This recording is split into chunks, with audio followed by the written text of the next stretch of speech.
રાજ્યમાં 5મી જૂન સુધી વરસશે ગાજવીજ સાથે વરસાદ। ગુજરાતમાં હજી ચોમાસું ન આવ્યા છતાં વરસાદી માહોલ જોવા મળી રહ્યો છે। કેરળમાં પણ હજી ચોમાસાનું નથી થયું આગમન।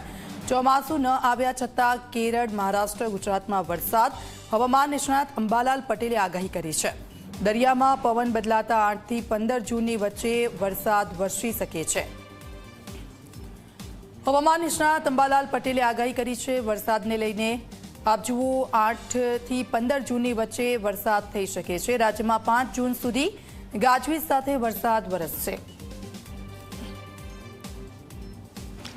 અત્યારે રોહિણી નક્ષત્રનો વરસાદ ગાજવીજ સાથે લગભગ પંચમહાલના ભાગોમાં થવાની શક્યતા રહે છે, વડોદરાના ભાગોમાં થવાની શક્યતા રહે છે, સાબરકાંઠા, હિંમતનગરના ભાગોમાં પણ ગાજવીજ સાથે ક્યાંક ભાગમાં વરસાદ થવાની શક્યતા રહે છે।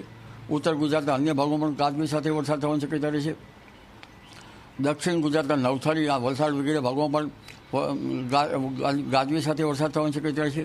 દક્ષિણ સૌરાષ્ટ્રના કેટલાક ભાગોમાં પણ ગાજવીજ સાથે વરસાદ થવાની શક્યતા રહે છે। પશ્ચિમ સૌરાષ્ટ્રના ભાગોમાં વરસાદ થશે અને ઉત્તર સૌરાષ્ટ્રના કેટલાક ભાગોમાં પણ હવામાનમાં પડતો આવે। હજુ ભારતના દક્ષિણ છેડે કેરળ વગેરે કાંઠે ચોમાસાની પુષ્ટિ થઈ નથી। ચોમાસાની પુષ્ટિ તો ત્યારે જ થઈ ગણાય કે જ્યારે હવામાન ખાતાના નોર્મ જે છે એ બરાબર ફૂલફિલ થાય ત્યારે, એટલે ત્યાંની પુષ્ટિ તો હવામાન ખાતું જ કરી શકે। પરંતુ હવે ધીરે ધીરે અરબ સાગર સુધી તો જે